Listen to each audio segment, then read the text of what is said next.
Hey, babe.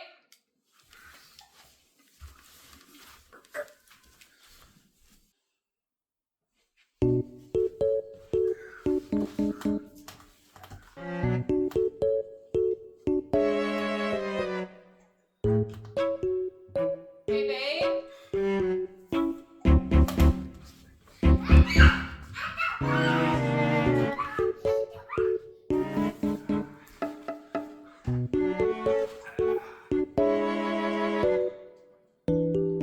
Hey, babe. Yeah. Sink that.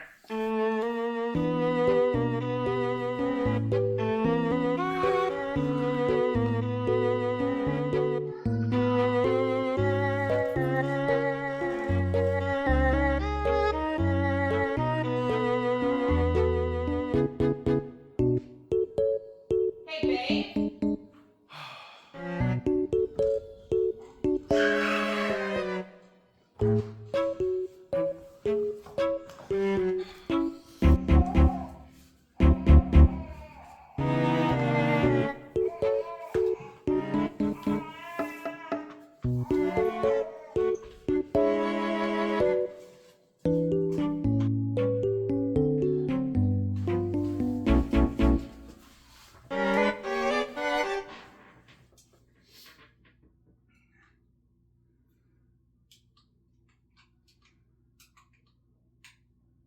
Hey, babe. Through the window? Really? The Analogue Pocket is considered by many to be a boutique device, whatever that means. But for me, this is a device I drive daily. It first launched at the end of 2021 with its field programmable chipset, and still is receiving big updates that make it very relevant today in 2024.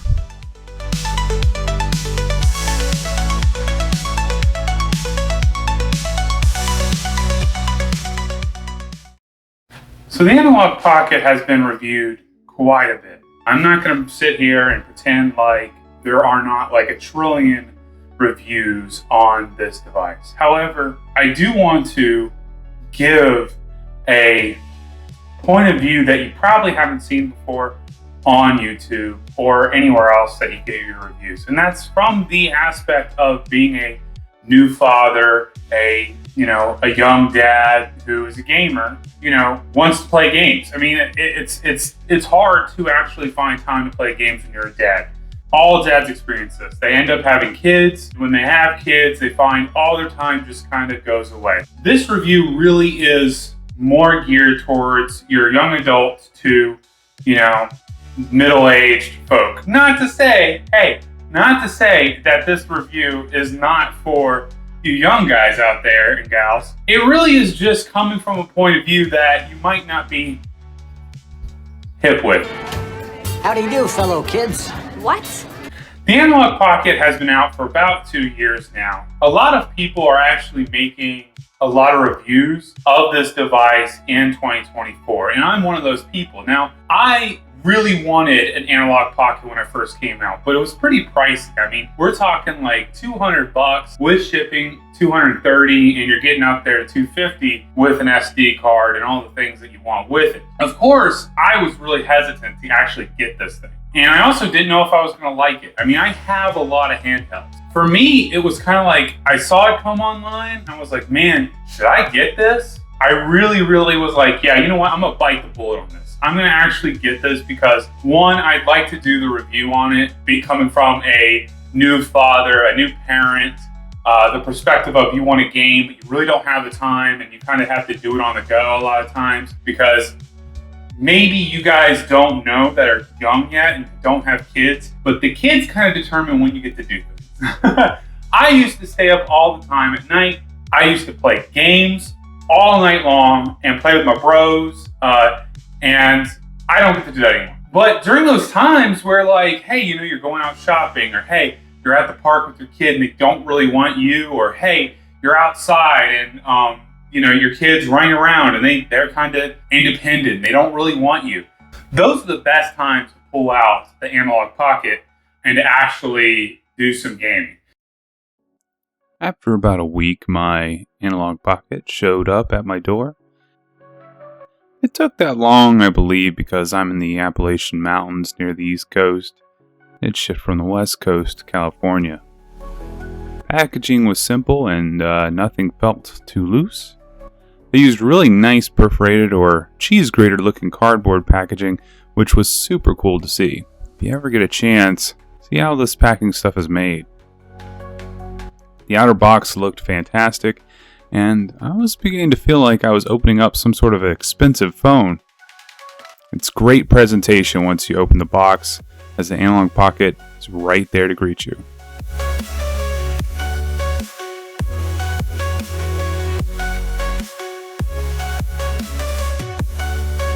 It did come with one USB-C cable for charging, no charging block though. And it came with a small envelope of stickers and instructions for setup. You're never too old for stickers, but I'm probably going to give these to my 2-year-old. He'll enjoy them more than me.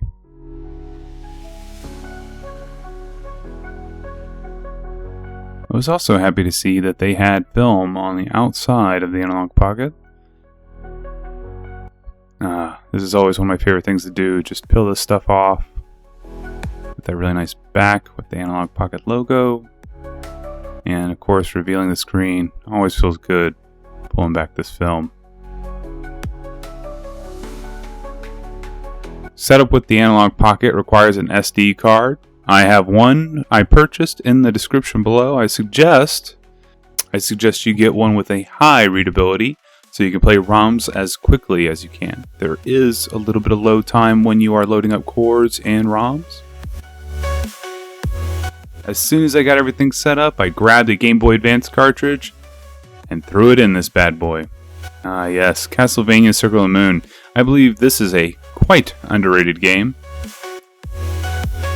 It is a blast to play on this thing, and even if you hate double tapping to run in a direction, it is quite fantastic to play on the Analogue Pocket.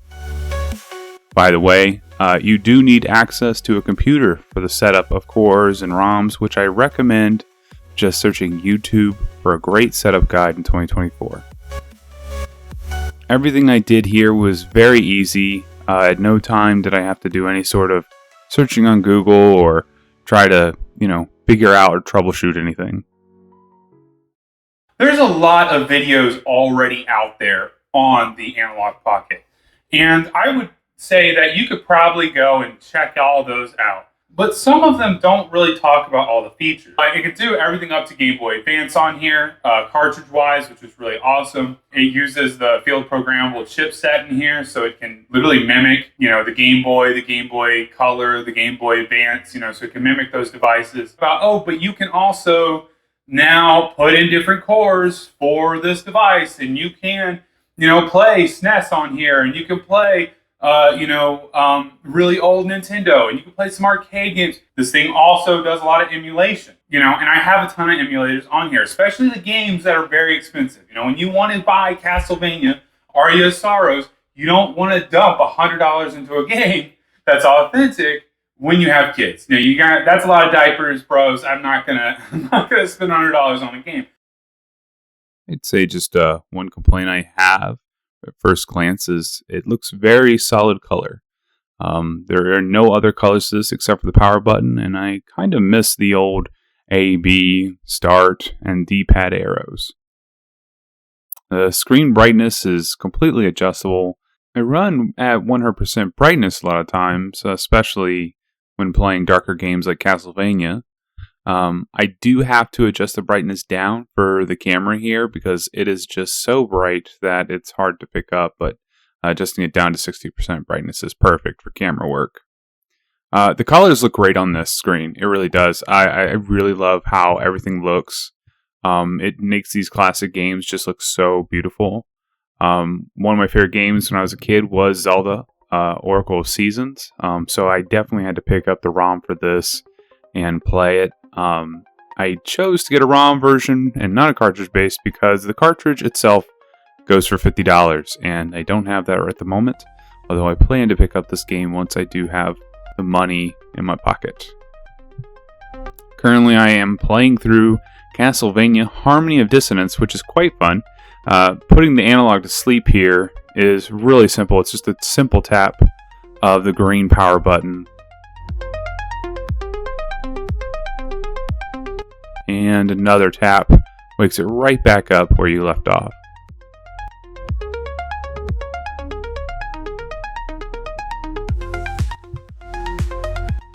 As a family, we are playing through Earthbound Beginnings, or Mother 1. And simply holding the analog middle button and hitting right or left on the D-pad allows for the color mode to change, which is cool. On here, I don't really prefer the other colors, but I think it is neat, and you have that option. For save states, you hold the analog button and you hit up on the D-pad to get a save state stated. Not sure how to say that, but to save a save state. One thing I really love about this device is how much save state room you actually have. I don't believe I'll ever use it all up, but your mileage may vary depending on how many playthroughs you have going on at once. I typically just like to stick to one game and play through one game for quite a bit. I have a Super Nintendo core on here, of course, and had to load up some Knights of the Round. Played this game a lot when I was a child. Interesting that there is also a color mode specifically for this core, and it is for a CRTV, or at least it's the CRTV color mode. Looks pretty cool, but it does shrink the image. For most of the time, I really prefer the analog color mode. I think it just looks good, and most of the full screen of any of the games just looks good. So this handheld is $200+, and for that amount of money, I was thinking, you could get yourself an OLED Game Boy Color. I have here an OLED Game Boy Color that I recently did on a retro refresh. And at first glance, you can see just how much bigger the Analogue Pocket is compared to an actual Game Boy. So if you have small hands, this could be a problem.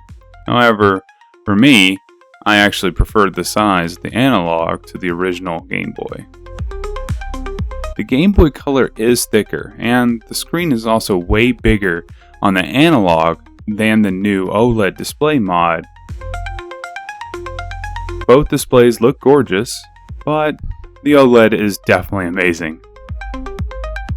If you're going to just play cartridges, maybe even use a flash card on the Game Boy Color, then yes, I would recommend that to you.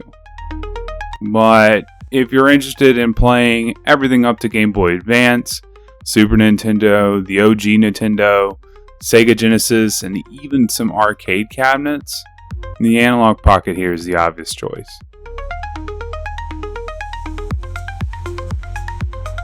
I personally would be picking up the Pocket. It does everything I need, and so much more. And I really, really have been enjoying my time with it.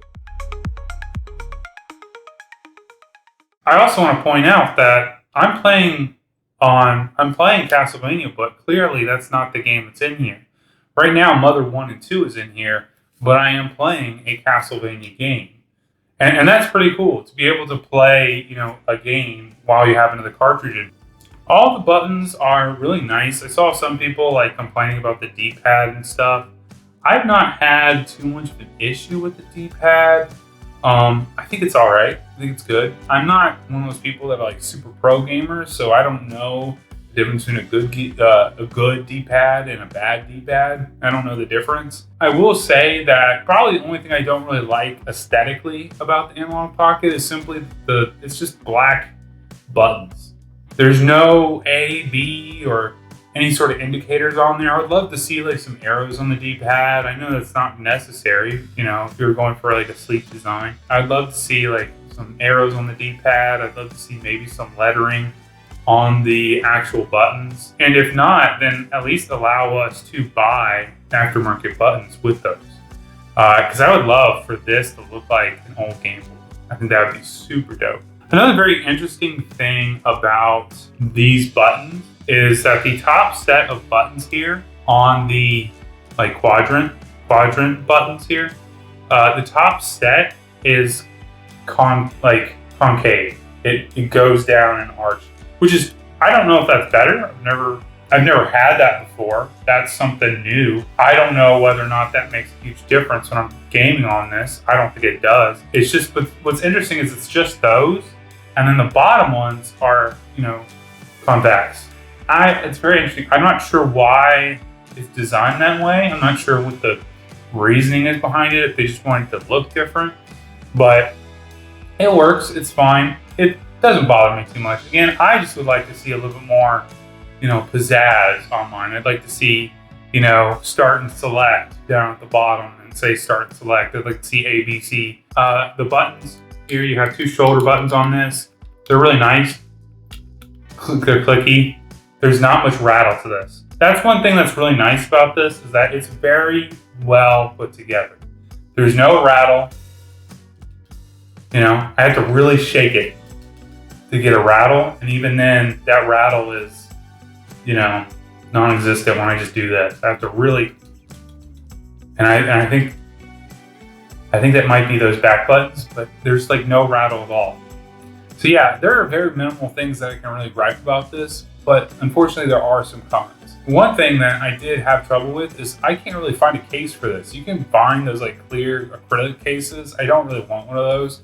I really would like a sleeve or something, and I would like Analogue to sell that so I can get an Analogue brand case that really fits this nice. I haven't been able to find one. So I would love to see aftermarket stuff like that. I mean, this thing is 2 years old now, so I would think that there would be more stuff for it, but it just seems to be such a limited quantity type thing, I'm not sure why.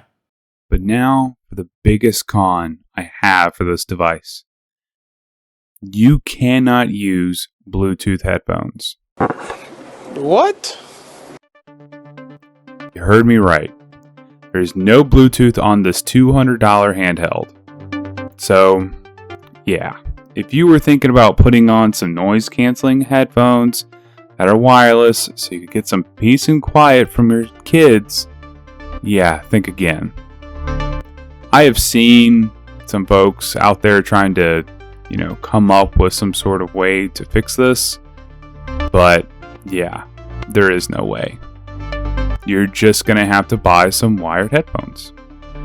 There's so many people that really want Bluetooth as a feature with this. It was actually really sad because that was my first thing, was okay, there's got to be a way that someone figured this out. They got this thing to work. They were able to get a dongle or something. And I was willing to do it. I was willing to have something dangle down so I could use my Bluetooth headphones. And yeah, it would suck. Maybe I'd get a rubber band and rubber band it up and all that stuff. But there is nothing. There's nothing for this. There are people that did some testing and there's just nothing that really works for this. So there are people that want it. There are people that want this feature, Analogue. You need to make a module for this that just literally sticks into the bottom headphone jack. You can even use the USB-C port on here, draw power if you wanted to. And it really just needs to extend this out. It needs to extend this out a little bit, and it needs to be a Bluetooth device so I can use Bluetooth headphones.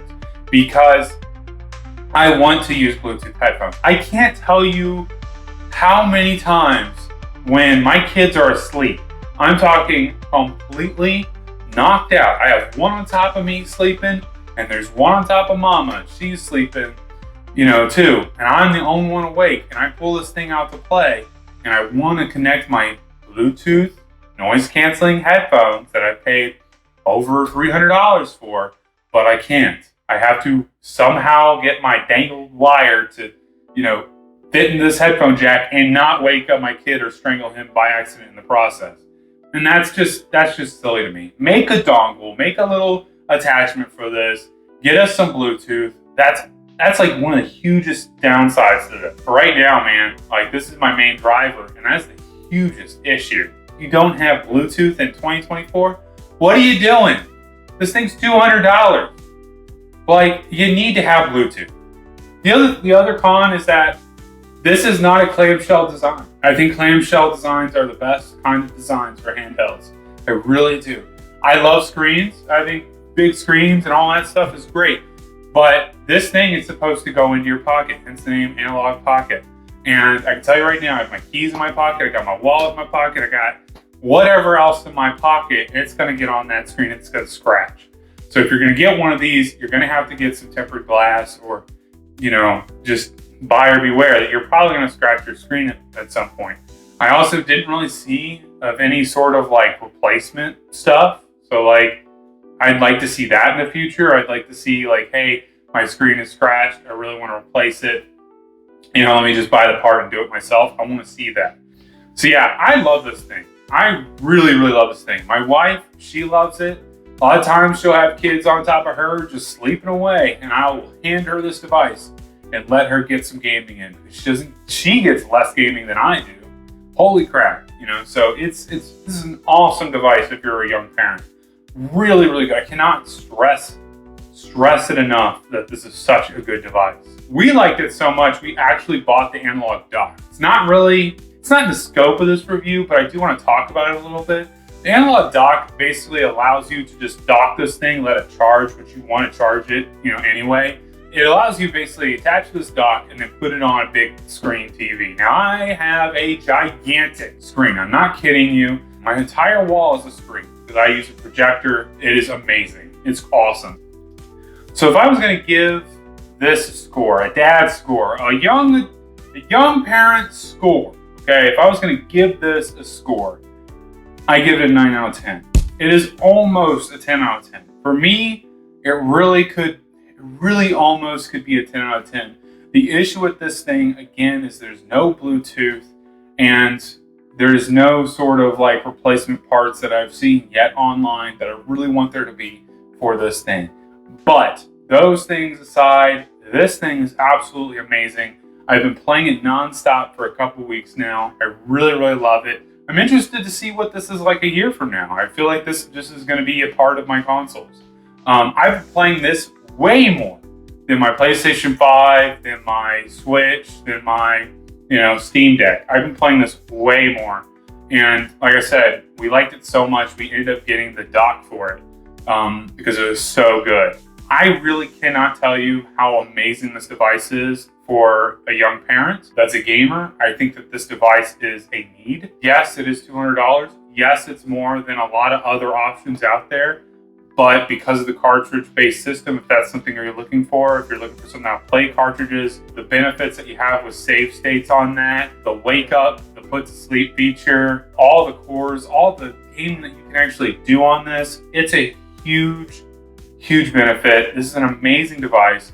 It's a 9 out of 10. It really is an incredible device. I highly recommend this device.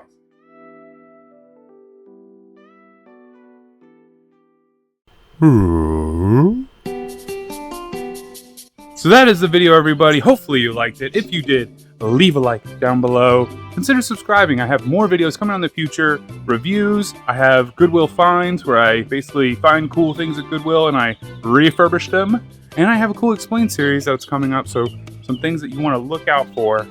So, anyway, I decided to take a beautiful walk after all that filming. It's gorgeous outside. Anyway, have a lovely day, everybody. And I'll see you guys on the next one. Bye.